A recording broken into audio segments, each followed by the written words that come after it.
नमस्कार स्टूडेंट्स, हमारी एग्ज़ाम शुरू होने वाली है।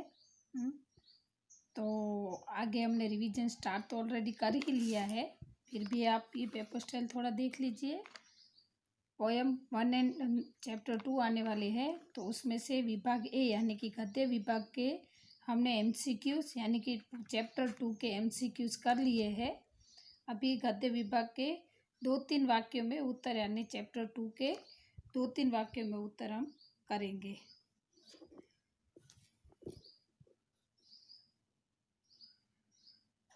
लेखक अपने आप को दुर्भागी क्यों समझते हैं? आपका चैप्टर 2 कौन सा है? बापू की कुटिया में।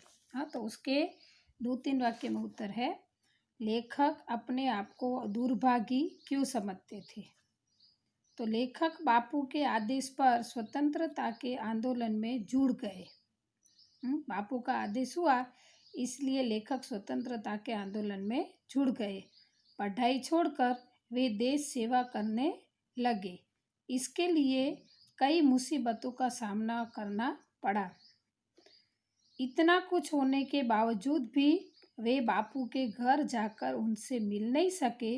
इस बात के लिए फिर आपको ये क्वेश्चन पूरा करना है कि लेखक अपने आप को दुर्भागी समझते थे।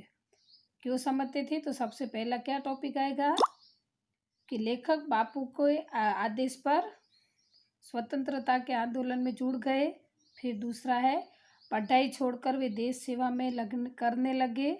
तीसरा है इसके लिए कई मुसीबतों का उन्हें सामना करना पड़ा कि पढ़ाई छोड़कर देश सेवा करने में उनको कई मुसीबतों का सामना करना पड़ा था।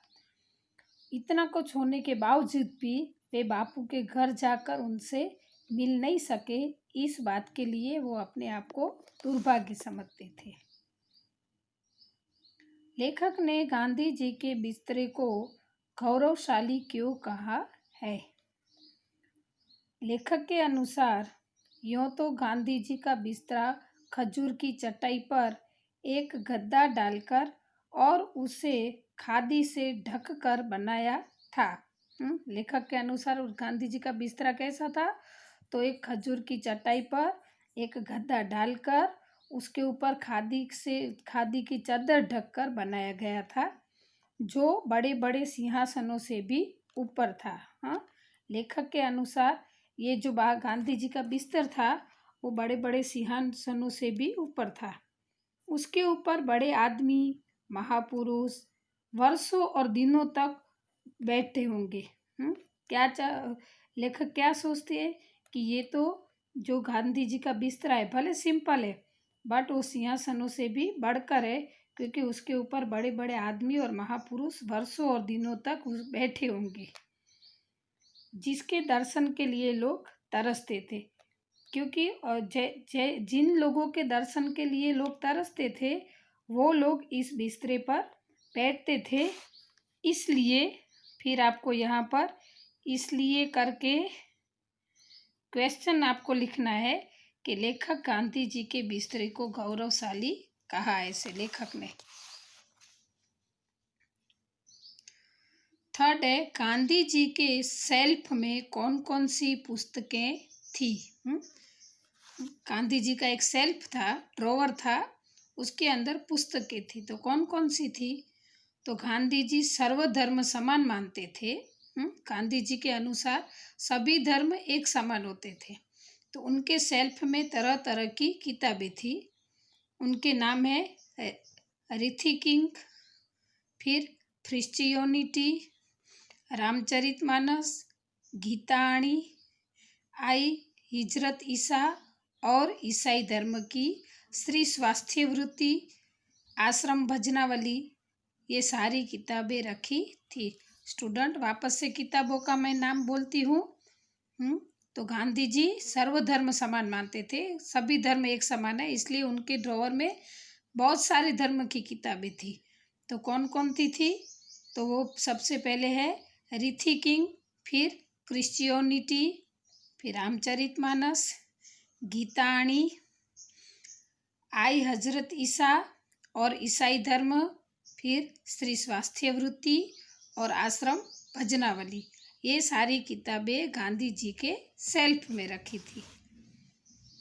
हे राम की स्मृति ने लेखक को किस कठोर चट्टान पर पटक दिया।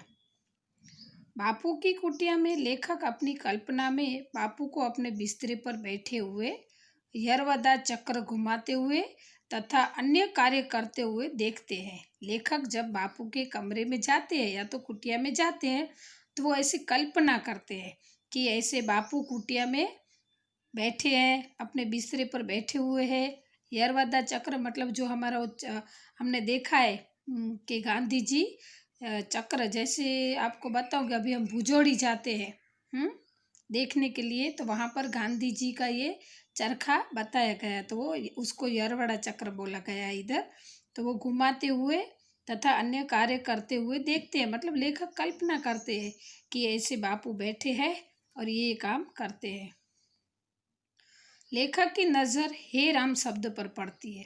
ये सब देखते देखते लेखक की नज़र कहाँ पड़ती है, तो हे राम लिखा हुआ था उस शब्द के ऊपर, और फिर वे बापू की कल्पना में खो जाते हैं।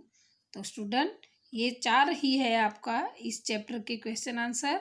आशा रखती हूँ आपको समझ में आ गए होंगे, और हमारे स्कूल के रूल्स के हिसाब से ये सारे क्वेश्चन आंसर आपको रिवीजन में लिखने होंगे। अस्तु।